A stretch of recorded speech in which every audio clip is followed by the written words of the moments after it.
A reconstructed 5th century wooden stitch ship was placed in water for the first time at Divar Island, marking a significant step in reviving India's maritime heritage. The vessel, built using ancient techniques, is scheduled to sail to Oman by the end of 2025, retracing historic trade routes with a 15-member Indian Navy crew aboard. Modeled after a ship depicted in Maharashtra's Ajanta cave paintings, the vessel was constructed entirely using traditional methods: coconut fiber stitching, wooden joinery, coir rope, and natural resins. Its distinctive construction features no modern fasteners, relying instead on cords and ropes to bind wooden planks that were shaped through traditional steaming. Rear Admiral K.M. Ramakrishnan, who attended the launch, described it as not just a launch of a vessel but the rekindling of a grand maritime tradition and a tribute to our ancestors who once ruled these waters.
कोटी innovation जी नवीन इमारत India सेवा केली पाहून मी यांच्याकडून त्यांच्या कुटुंबियाकडून कळत आयुष्यवनाद्रस्तू आशीर्वादास फलासंतो आशीर्वादास फलासंतो आशीर्वादास फलासंतो आशीर्वादास फलासंतो तदास्तु आशीर्वादाद्रस्तु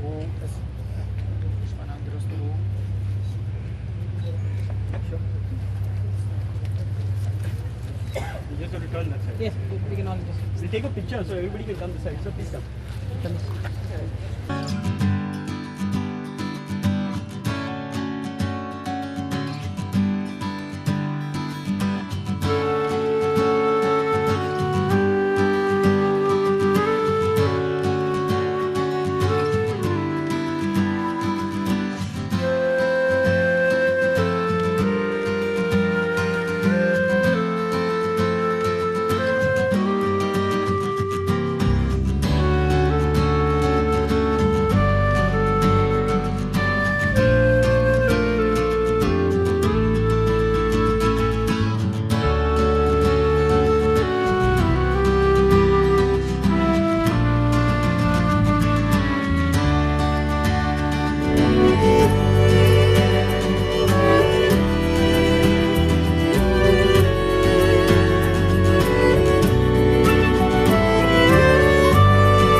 So it has, in the painting sir, it has 3 masks.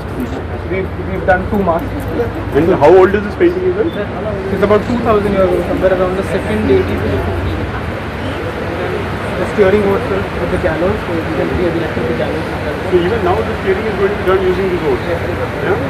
Oh, so it's not easy. Where's the skipper guy? Yesterday I was discussing something with the skipper to do this. Sir, So somebody has to continuously man this oar. We need 15 crews. Continuously he has to be holding it. Okay. Yeah, thank you so much and a fantastic job. I think we should have a round of applause for the architect and the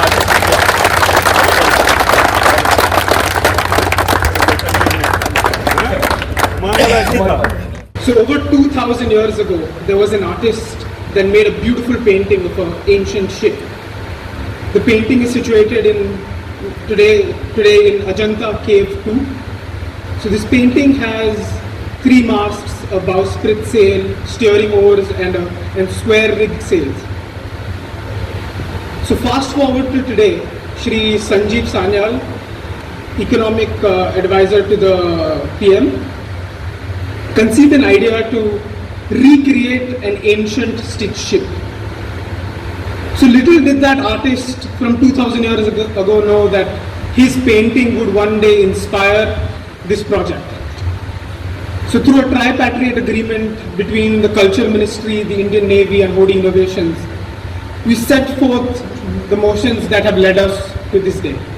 So when my team and I started this project, neither of us had ever stitched a boat, nor ever heard of a boat that can be stitched and sail across the ocean. So it was a very, very unique project that posed a lot of unique challenges. So we built a lot of modern boats, mainly in fiberglass. So when we took up this project, there was a criteria of steam bending. So in normal construction, we want to take out as much water from wood as possible before we use the wood in the construction. But here we were making a long steam bending chamber, pumping in some steam and putting in wild jack planks, cooking them for hours so that the grains relaxed before we could twist them and place them in position. If you ask my team what we were doing for these last 2 years when we conducted the construction of this project, some might say we were scouring the jungles of India looking for jackfruit trees that grew in natural Ys and natural curves, mimicking those of the ship that we see today. These were the wood pieces that we used in the frames of the vessel.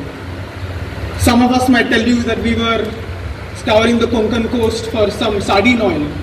It's the same oil that has been used on the exterior and interior of the vessel to preserve the wood. Some of us might be saying that we were in Kohikote looking for salt-baked coir, a very specific kind of coir whose fibers have been soaked in salt-rich soil for 6 months before the ropes are being made. So there were all of these numerous challenges, and it was a lot of fun to get to where we are today. So overall, it was quite a humbling experience to let go of all of these modern gadgets that I really love.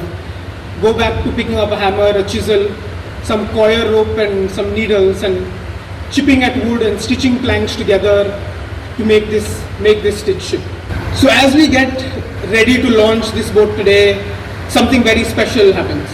Again, unlike modern construction, this boat starts taking in all the salt water that it's put in. Every single crack, every single hole that we have made, every single piece of coir that's on the boat starts taking in the salt water, and in a couple of days, the entire hull becomes completely waterproof, just as it did 2000 years ago. We then erect 2 16-meter high masts and power her with natural rope rigging and cotton sails, ready to replace any ancient trade route. These are the set of raw materials that are used in the boat. So we have various types of wood. So at the bottom is matti, which is Goa state tree, Indian laurel. The planks of this boat are made in patfanas, wild jack, and the stem, stern, beams are all made in teak. So some of the raw materials that go into the boat, which are very important, obviously, is the coir rope. So this is the salt-baked coir rope that I had spoken about. So the first layer, as soon as the planks go on top of each other, is curled rope. So this is again a coir product. So if you see here, the first layer is curled rope, second layer is coir rope, and then it is stitched yet again with coir rope. So this coir rope that it is stitched with is soaked in coconut oil before it is stitched. So besides that, between each joint, this is something called kundrus. So you guys can probably smell it later. It's a very fragrant tree sap. So it's powdered down, mixed with fish oil and coconut oil, and it becomes a very sticky substance. So that sticky substance is in between every single joint. You can think of it as a glue, but it never hardens. It's always tacky. Then there is limestone powder and red brick powder, which is not on the boat right now. It is the anti-fouling, which is applied to the underwater portion of the boat to prevent any kalwa or any marine growth growing onto the boat. So these are sets of tools. These are different types of chisels, hammers, saws that are used in the construction. This is the needle with the rope that is used in the construction. These are also different types of tools, all used for stitching. So there are some very interesting joints. So the keel is in two pieces. It's two really long pieces, which is joined using something called a scarf joint. So the two pieces go over each other, they join, and then they are keyed with a key, and then it's hammered in. So that's how the bottommost portion, which you can see in this picture, this whole long piece of wood, that's the base of the boat, is joined using a joint like this. So the stem and the stern of the boat, which is the front and the back of the boat, are used. It's using a mortise and tenon joint. So it simply goes in. There are holes made and it is stitched in a unique pattern. So the mast of the boat also goes in a similar fashion. So there's a hole cut at the bottom, a hole on the 16-meter mast, and it goes in and it's lashed everywhere. Then these are the different types of pulleys that are used in the construction: double block pulley, single block pulley, all made of wood. And then these are the frames, which you can very clearly see. And this banner shows you the different types of wood and where it was used, and this is the raw material that we already just saw and where it is used. Undertaking the challenging task of recreating this one-of-a-kind vessel is a testament to our commitment to persevering, reviving and celebrating India's maritime heritage. The Directorate of Naval Architecture has played a pivotal role in overseeing the design and construction of the ship by bringing together expertise and ensuring that this vessel is a remarkable fusion of historical authenticity and modern maritime ingenuity. India's maritime legacy stretches back thousands of years, entwined with the seasonal monsoons and the vastness of the Indian Ocean. Since time immemorial, Indian traders, philosophers and explorers have established links from the shores of Japan to the coast of Rome. The Indian Ocean has been a highway of commerce and culture, and the heart of this dynamic maritime network were meticulously crafted maritime vessels and ships that enable exchange of ideas, goods and traditions. One of the most remarkable aspects of our maritime tradition has been the art of shipbuilding. Indian shipwrights mastered techniques that were unique to our requirements, constructing hulls that were stitched with planks together using coir rope, which was mentioned by Mr. Dandekar. This ancient technique, perfected through generations, allowed our ships to endure the treacherous monsoon swells and reach distant shores. Vincent Rosario, Manish Parab and Sanika Nagvekar for Goa 365.